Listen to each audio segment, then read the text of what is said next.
ہمیں مثال ملتی ہے علامہ اقبال کی والدہ کے بارے میں۔ ہم جب کتابیں پڑھتے علامہ اقبال کی زندگی کے بارے میں تو پتہ چلتا ہے کہ علامہ اقبال کے والد ایک ایسا پیشہ کرتے تھے جو ربا سے جڑا تھا، جو سود سے جڑا تھا، اور علامہ اقبال کی والدہ اسے بالکل پسند نہیں کرتی تھی۔ تو جب علامہ اقبال پیدا ہوئے،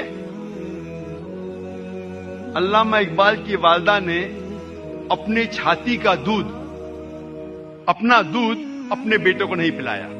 وہ چاہتی تھی کہ میرے بیٹے کے جسم میں ایک بوند بھی حرام کمائی نہیں جائے۔ تو علامہ اقبال کی والدہ نے کیا کیا؟